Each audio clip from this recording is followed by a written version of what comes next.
listening to the ColbyCheeZe Gaming Podcast, your source for League of Legends and other gaming news, updates, and discussions.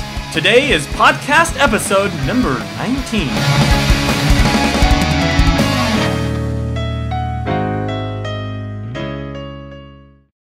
Hey, what's up guys? ColbyCheeZe here. Today is August 15, 2011. And this week, all I did was play League of Legends, so that's basically all I'm going to talk about. I didn't do anything else. I'm sure you'll be okay with that. Yeah. So anyways, lots of really cool stuff actually did happen this week, so that's good. And let's just talk about it. If you want to jump to any particular topic, you can check out the description down below, and I'll have links and timestamps there. Otherwise, here we go.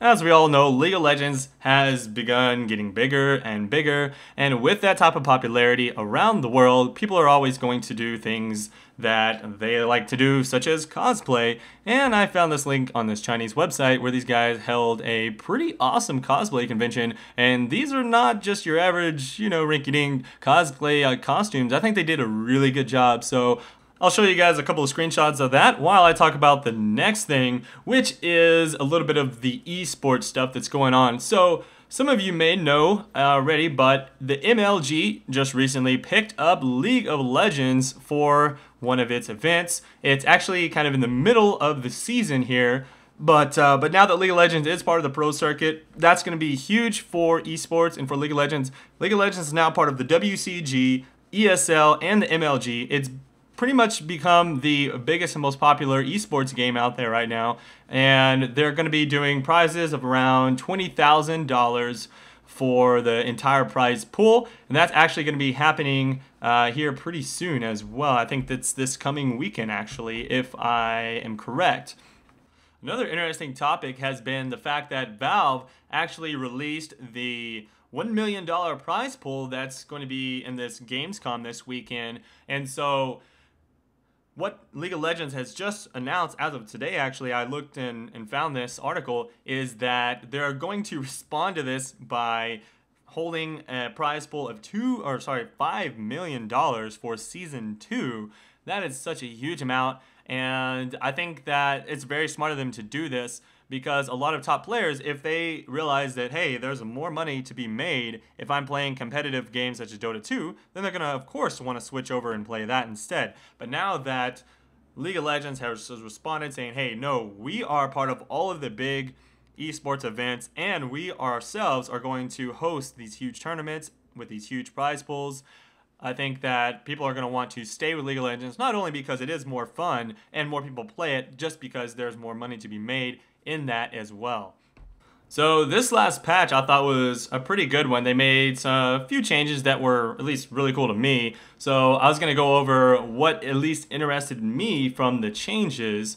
And of course, if you want to see the entire patch notes, I'll have the link down below. Anyhow, one of the cool ones that they added was that a lot of the champions that have gap closers will now attempt to auto attack right after that. So champions such as Aurelia, Pantheon, Amumu, Leona, etc., they will all try to auto attack the target that they jump to right after they do that. That's a really nice change. It's something small, but it really does help. Let's say, someone's just low enough that you jump to them and you accidentally auto attack a creep because that's just what was close by. That could really mess up one of your ganks or something. So that's really nice that they added that. They've also changed Garen a little bit. They made him tankier in the early game, so it makes him easier to solo top or just to get through that early game and maybe get a little bit more fed. It's not a huge tweak, but it is something small that they've added, and it's good they didn't try and buff his damage, and instead they just they buffed his utility a little bit.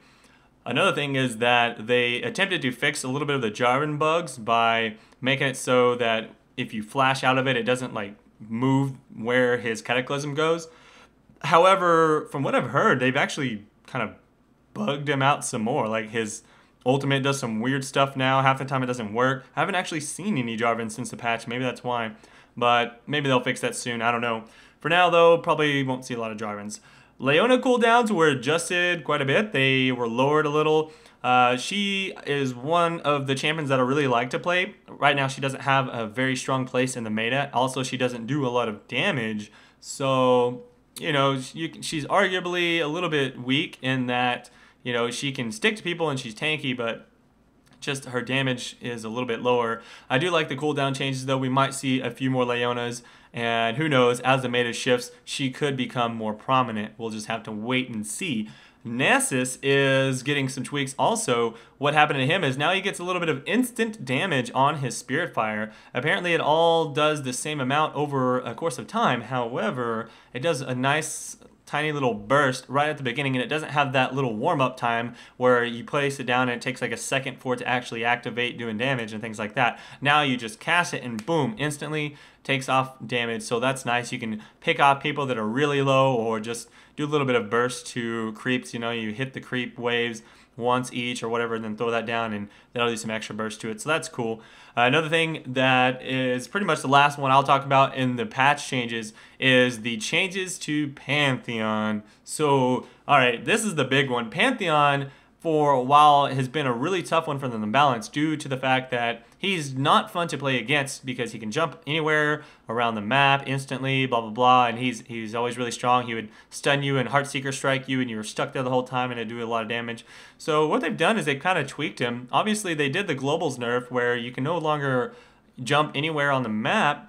So he's got that short range, kind of like a jump from Nocturne, and that's cool. What I like, though, is that they made the ult a shorter duration, so it's easier to jump and catch people with it. That's awesome. Another thing is that instead of making Heartseeker strike, it's just such a long ability, it's shortened to now only 3 attacks, so overall it does less damage, but it takes less time to actually cast that, and it has a much lower cooldown, so it's just, you just spam, spam, spam. And then the spear shot was just increased in damage by quite a lot. Instead of scaling on your overall attack damage on a small amount, it scales quite a large amount on your bonus attack damage. So you can get lots of damage from your spear. The cool thing is that it now will crit by 1.5% at the 15% level once you get Heartseeker strike, kind of like your auto attacks do. And that really gives you a satisfying just boom execution whenever people are low health. Also, his stun is now 1 second at all levels rather than being 1.5 at max and like 0.7 at the beginning. So you can take it at level 1 and not level it up later or until later. But the cool thing is the cooldown is really low now at later levels, so it's like 6 seconds before cooldown reduction. I think it's around there. And so he becomes essentially he's kind of like a melee caster, if you ask me. He's like a melee AD caster is what he feels like. All of his damage is coming from that. And of course, you know, his auto tech does a good amount as well. But boom, boom, boom, throw out the spears, jump on people, and you just cause a lot of panic and carries whenever you go into team fights and jump on them and just boom, knock their health down really quickly. So I really like that. Pantheon changes have been really strong. I've been playing him a lot, and I do plan on making a video of him soon. So if you guys have not already checked out Pantheon, you should definitely do that. Really, really strong. Anyhow, I wanted to talk about some League of Legends songs. There's obviously going to be a lot of songs coming out with the new Songs of the Summon contest around the corner. However, I found 3 that I enjoyed, so I'll show those to you real quick. The first one is a parody song here by, I've actually shown these guys a few times, Player POV, and this one is called Lanin Solo. Back to base and healing up from rise. I'm solo, I'm leaning solo, I'm leaning solo, I'm leaning solo, solo. I'm pulling out the cakes, my wall fix nearby. I'm zoning your side, your XP's denied. I'm solo, I'm leaning solo, I'm leaning solo, I'm leaning solo, solo. A lot of songs these days, or the League of Legends songs, are parodies of existing songs. So this next one I actually really enjoy because it's more original, and it's actually some really good lyrics if you listen to the whole song. I really like it. It's a tribute to Gangplank, and it kind of talks about how he was before and then what he was changed to and things like that. So check this one out, it was really funny. And it's a heave, ho, hi, ho, coming down the lane, stealing kills and buffs and towers every other game. And it's a ho, hey, hi, hey, pick me first and ranked. If you see me on the enemy team, you're gonna get gangplanked.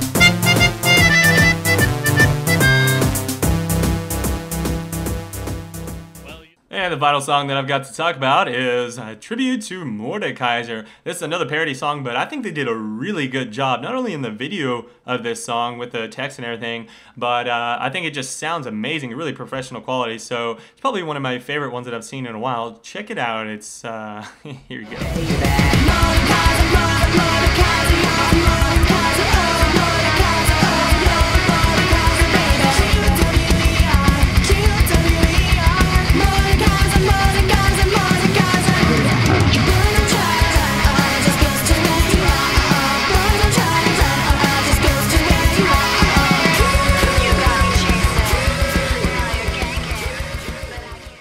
Yeah, I really enjoyed that one. Man, I think with all of these cool League of Legends songs coming out, I'm going to have to create like a YouTube playlist with all the songs or something like that. Or has somebody already done that? I don't know. Let me know.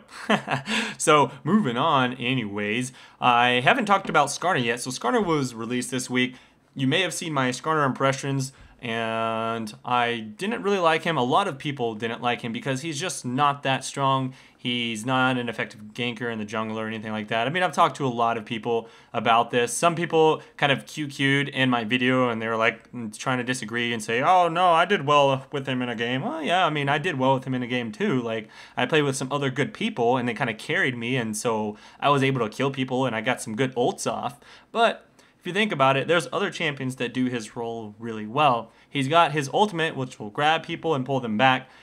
But then again, you've got Blitzcrank, who can do the same thing, right? Why not just play Blitzcrank? Blitzcrank is a lot better off for the team than Skarner is. Skarner's got those huge mana issues. I think Skarner's okay. He's just okay. He's not going to be really viable in a ranked game or anything like that. But if you're just playing around normals and you're playing against just whoever, then sure, Skarner's fine. Like, it's okay. He's just, that's it. I can't really say much other than that. So, anyhow, as far as that's concerned, that's really all I'm going to say, since I already did my first impressions video. But I just wanted to let everybody know that I still stick to my original decision of what I said about him in that video. I know it was kind of, I released it really fast and was like, hey, he just sucks and you shouldn't play him. That's pretty much what I said in the video. And I do always listen to feedback. I ask top players, you know, I ask people who have played him, and I ask a lot of questions. Not only do I just play him, I do try and get that feedback before I release my video, and still to now I haven't heard anyone that is really good at the game say anything good about the champion. So there you go. That's kind of my stance there. Anyways, I will move on. I found a really cool video here. TheOddOne was doing a general jungle guide for basically any champion that you're going to have jungling. It's kind of the mindset you're going to want to take when you do the jungle, and how to just be a jungler in general no matter what you're playing. And I really liked it, so I think you guys should check it out. If you're having trouble, like if the jungle is your weak point, which I'll say jungle is my weak point, if at all possible, will never play the jungle, just because in order to be good at this game, you generally have to specialize as much as possible, and that's just how life is. I mean, doctors make more money if they specialize. You know, heart surgeons are going to make more money than just a general MD or whatever. Same thing here with League of Legends. I'm not a jungler. I don't specialize in that. So if you do want to be a jungler and you want to specialize in that, or you just want to at least get some tips so when you are forced to jungle, then check out this general jungle guide, and I think it'll help you out a lot. So another thing that I've been seeing a lot more of lately is people recording their games and putting up cool highlights and things like that on YouTube, which is awesome. I really like to see that. So I've even noticed there's one really popular channel where they do like a top 5 plays of the week and stuff like that. So this is something I've always thought about doing. You know, every once in a while I'll do like a league shorts where I'll do some kind of funny video or a cool kill or something like that. And I'm really thinking of doing my own little series of highlights. You may have noticed that during the actual competitive games that I try and pull out some highlights, and like in the last 2 weeks I pulled out highlights of just like some of the cool stuff, and it seems to be pretty popular. So what do you guys think? Should I keep doing these highlights, or should I try and start like a series where I do, you know, like a top 5, top 10 highlights of the week or something like that? Let me know what you would like to see, and I'll definitely do that, because if it's something that everybody likes and wants to do, maybe I'll let you send in your clips and I'll go ahead and try and feature those. I'll just try and put aside some time to go through those and check them out and find those and put them up in a little compilation and kind of commentate over those. So that could be something cool. Anyways, Here's one that I actually did really like. It's a freaking awesome pull where Urgot will swap him at the same time and then Blitz pulls him and it's like, what the heck? And then Ashe arrow hits him. It's crazy. Check this one out. I bet the Nocturne was thinking to himself like, what the heck just happened, man? So in this clip they'll slow it down. You can see it a little bit better. He comes up and tries to go for a kill here in the jungle, and he thinks that he's gonna be fine, but here we go, it's slowing it down. What happens is Ashe actually shoots her arrow right as she sees this happening, while at the same time Urgot actually uses his little swap to stun him to try and keep himself alive longer.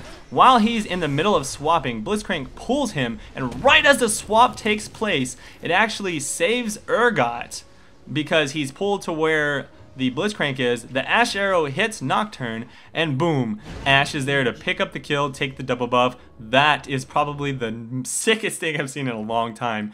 Anyways, the last thing I'll talk about today for League of Legends is for a lot of you guys that are really negative in games whenever anything goes wrong in your mind, just chill out. I've had so many games this week where people are like, oh my gosh, we lost, like this X happened, Y, Z happened, we lose, GG, boo-hoo. It's so annoying and it brings down your entire team.